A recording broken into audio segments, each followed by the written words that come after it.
Hello, everyone, and welcome to Philosophication. It has been a while, but welcome back.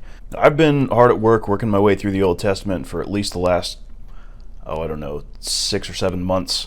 And we've decided to handle the Old Testament a little bit differently than we did the Iliad and the Odyssey, and that's just because of the nature of the material. The Old Testament isn't just one singular story like the works of Homer. It's a collection of many stories and many things that aren't really even stories. Or, for example, right now I'm working through Proverbs, and that's not really a story at all. It's a book of wisdom. But anyway, because of that, we're not just having one or two shows about the whole thing as a whole. Instead, we're picking out individual stories as we go, and whenever we think there would be something interesting to talk about, we'll just kind of have a conversation about that. So that's how this talk about Job came up. I finished the book of Job and thought it was really interesting, and so we got on the phone and had a conversation about it.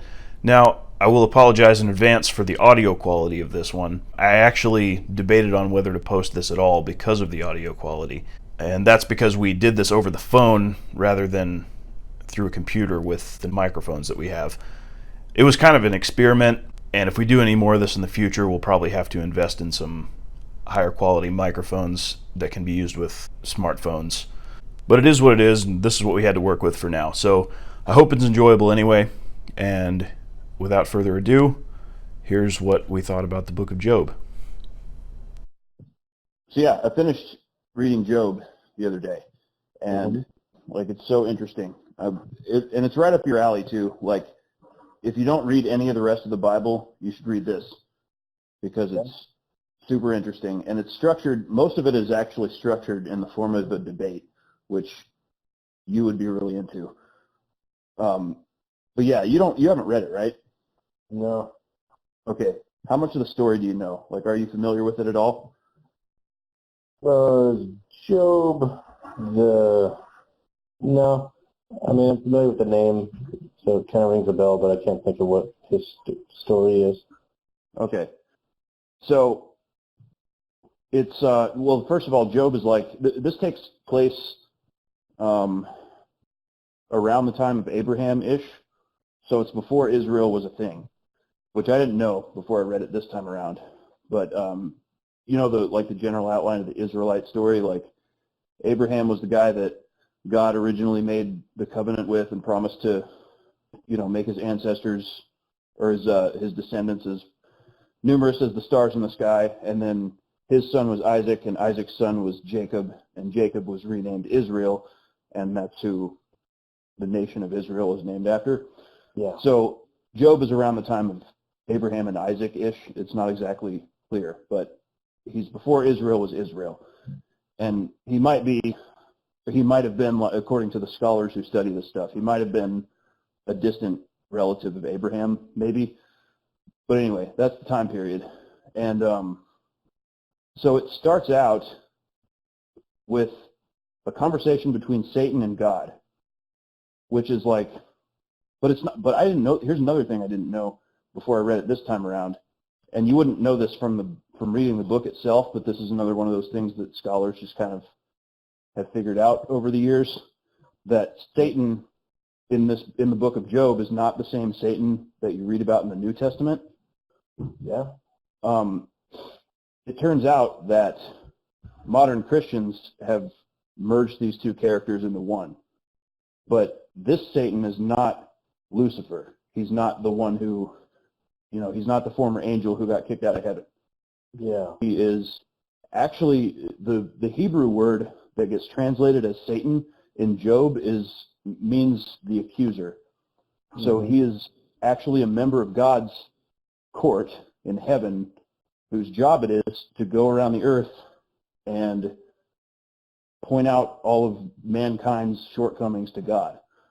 So in the book, he's doing his job. He's like, so what he does, so Satan, I'm just going to call him the accuser because to distinguish him from the Satan you read about in the New Testament. So the accuser goes to God and says, hey, look at this guy. Well, actually, God's bragging about Job. So Job is this righteous man. He follows God. He's a really good man, and he's prosperous. He's a rich guy. Like, everything's going right for him. He has all kinds of flocks and herds and livestock and has 10 children. And, you know, things are going really well for him. So God's bragging about Job and saying how great of a guy he is, and the accuser comes to God and says, well, of course he's a great guy, and of course he follows you, because nothing bad has ever happened to him in life. So I bet if, some catastrophe happened to him, he would curse your name. Yeah. And God says, and the accuser says, let me destroy his life and see what he does. So God basically agrees to this. He's like, okay, go ahead, ruin his life, but don't touch Job himself. So next thing you know, the surrounding tribes are invading, and they kill or take or carry off all his cattle and his livestock, and they kill all his servants, and all his kids are killed in a collapsing building, like they're eating dinner and the house collapses and they all die. And so Job's life is ruined now. Like, he loses everything he had, but he doesn't curse God's name. He basically says, the Lord giveth and the Lord taketh away. You've heard that line before, but that's where that comes from. And so the accuser asks God again. He's like, I bet if, every man will do whatever it takes to preserve his own life. So if Job thinks his life is in danger, he'll curse your name. So God says, okay, do what you want to Job himself, like his own body, but don't kill him. You can't kill him. So then Job gets this horrible skin disease that gives him boils all over his body from head to toe. And that's kind of the setup to the whole thing. That's like the prologue. That all happens in the first chapter. It's 42 chapters long. That all happens in the first chapter.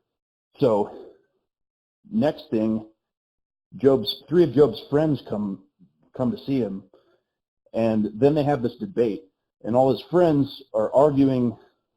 They're like basically arguing for the position that, Job, you must have done something wrong. Like, you must have sinned against God, and this is his punishment for you. Like, because God rewards the righteous and punishes the wicked. That's how this works. So, all this bad stuff is happening to you, so obviously you must have done something wrong. So that's kind of the setup to the whole thing. And it's this, most of the book is this back and forth between Job and these three friends of his. And it's interesting because you get to see, there's these three friends, and then there's a fourth friend that comes in later towards the end of the book, and you see the contrast between the way the three friends talk to Job and the way the fourth friend talks to him. Like, the three friends are not really interested in Job's well-being, or they don't seem interested by the way they argue, because they're kind of being sophists. They're like using all these devious kind of, not really devious, but not very straightforward arguing, So basically the whole time Job's saying, I haven't done anything to deserve this. Like, I am a righteous man. I follow God. There's no reason that God should be doing this to me right now. So, and then the three friends are like, at one point, one of them says, after Job gives a rebuttal to whatever he just said, this friend says, why do you despise us? Or something like that.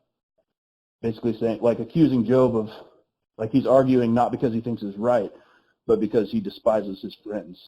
And that's like an example of the tactics these friends are using. And they're not really interested in, they're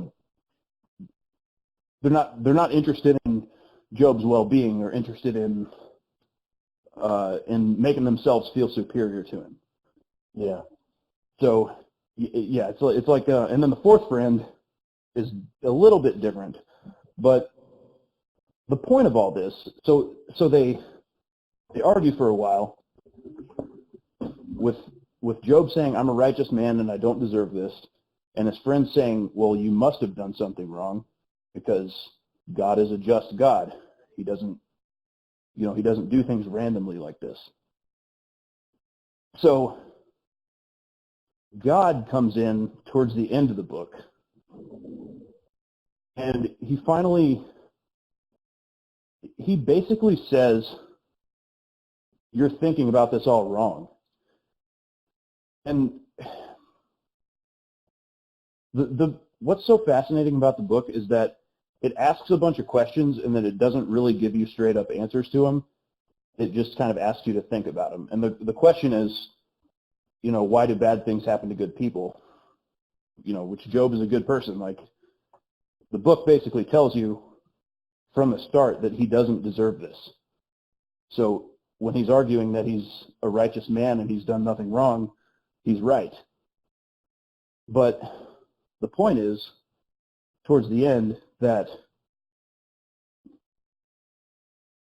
you can't, or at least what I got out of it, I'm interested to hear your thoughts though, but the point is, it's not necessarily that,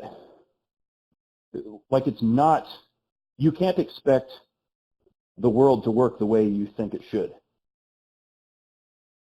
And it totally doesn't square with Christianity's view of God, the way I see it.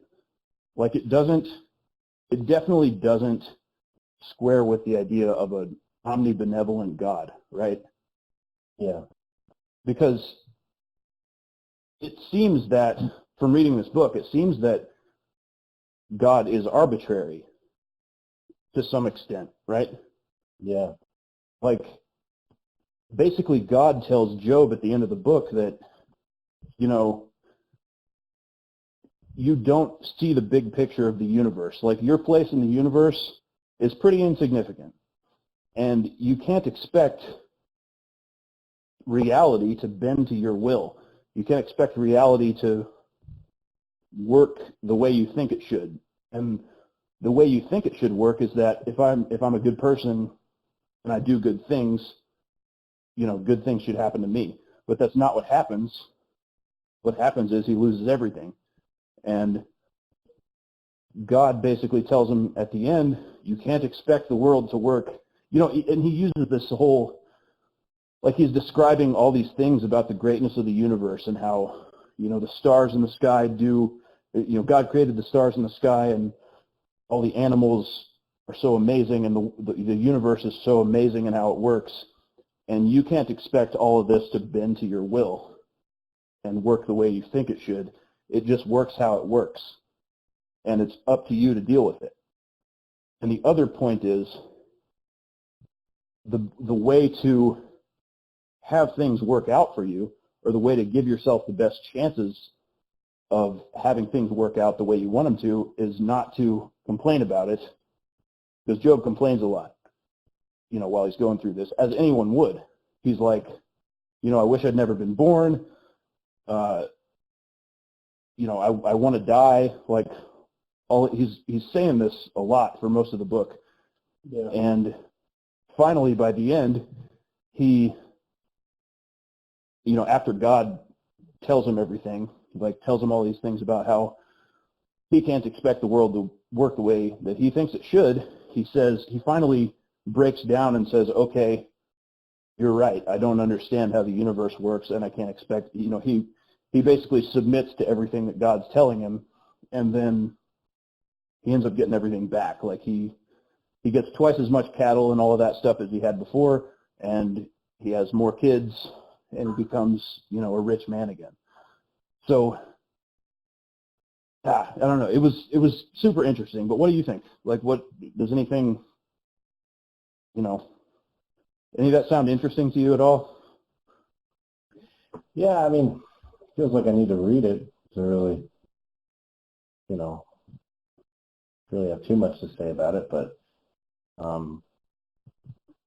mean, it makes me want to read it more when you say things like, it makes it seem like God isn't really the same God, or like not in keeping with the modern Christian sort of idea of what God is, that he does stuff for a reason, and that,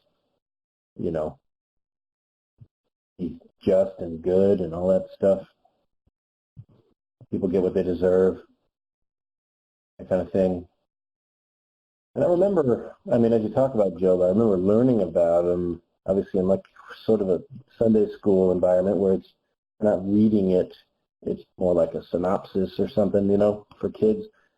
Yeah. And I remember, it just seemed like,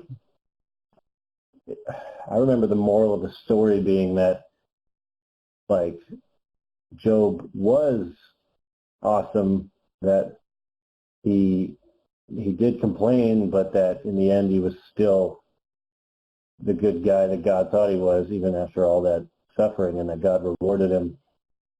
And also that, like, I guess part of the moral, at least as I remember it, that they tried to teach us was that even when horrible things are happening, it doesn't mean that God doesn't have, you know, a bigger plan. If you stay faithful, Right. you know, you'll get all the cattle and stuff and, you know, get rewarded. Yeah, I was taught the same thing.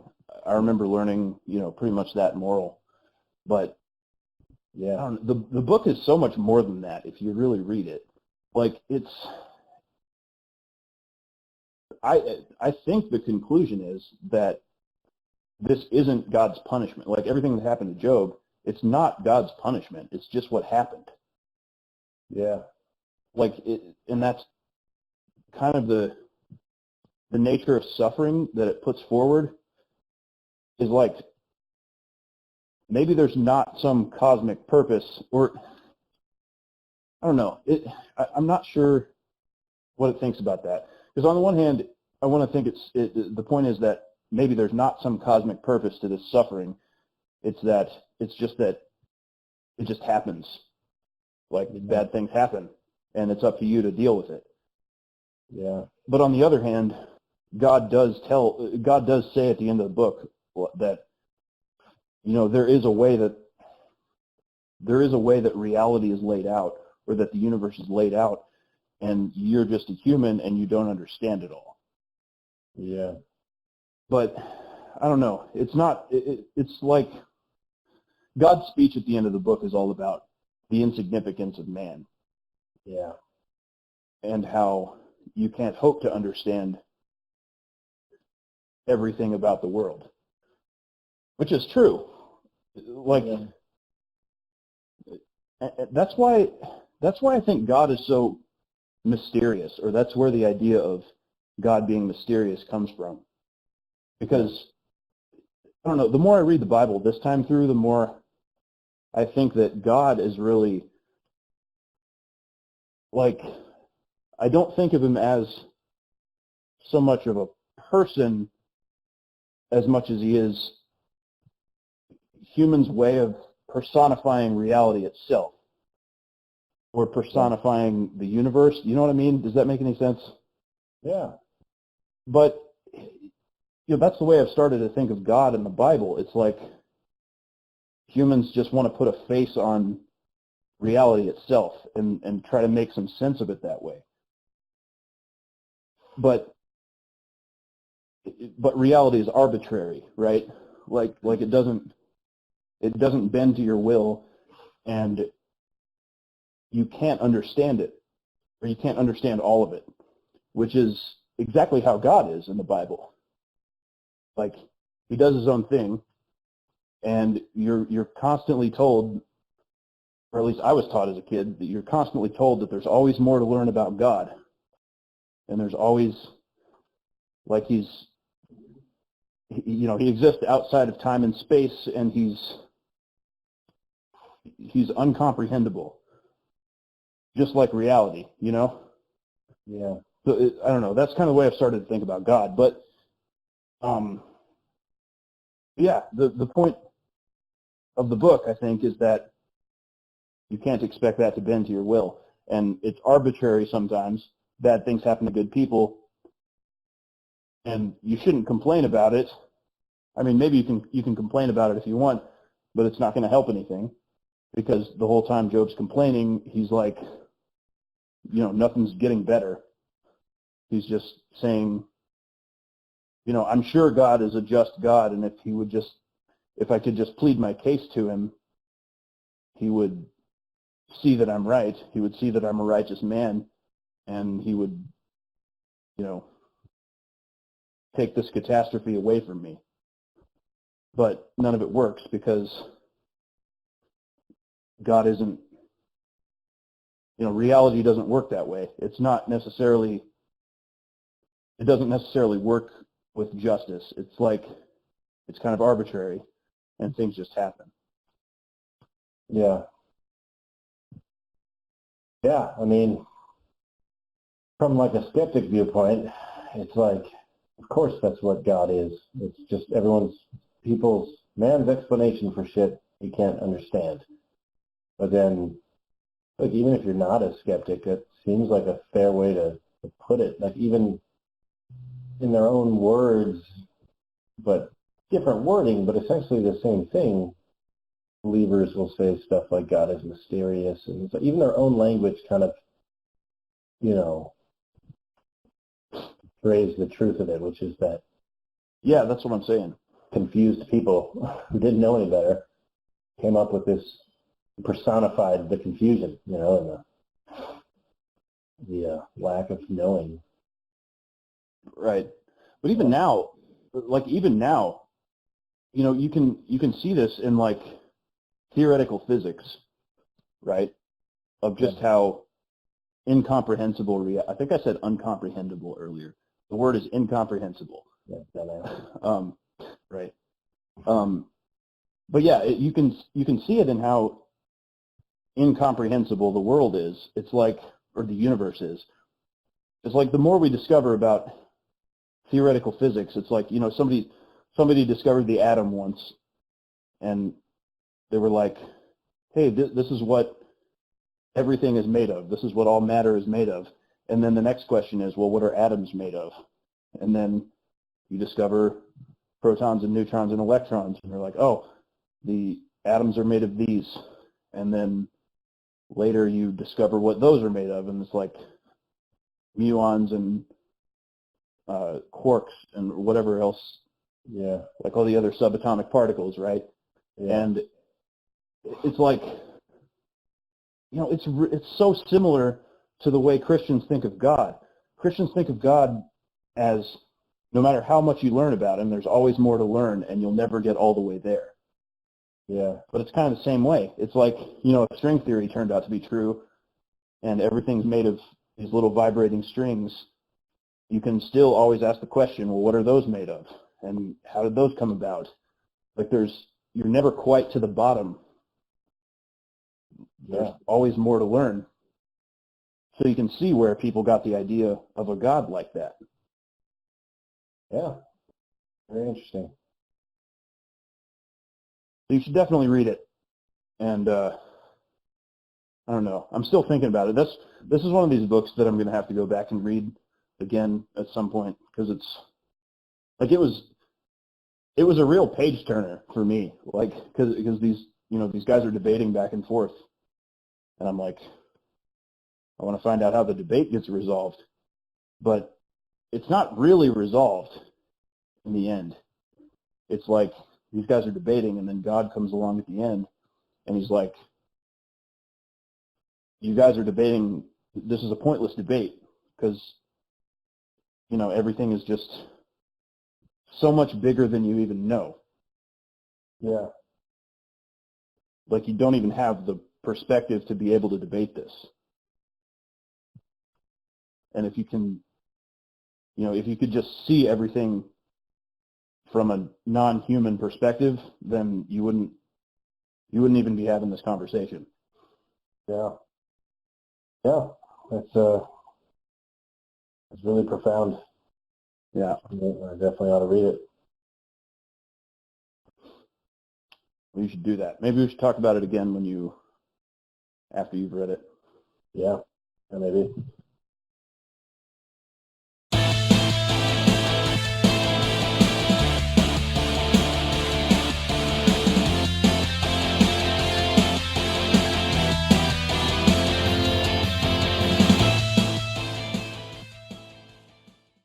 If you like this show, there are many ways you can support it. You can talk about it on your own blog or podcast, you can share it on social media with your friends, or you can leave a rating or review on iTunes, Stitcher, or wherever you happen to listen to it. If you're watching on YouTube, you can subscribe to the channel and hit the thumbs up button if you like this video. Thank you for your support, and we'll see you next time on Philosophication. The views expressed in this show are those of the authors and do not necessarily represent the official policy or position of the Department of Defense, Department of the Navy, or the U.S. government.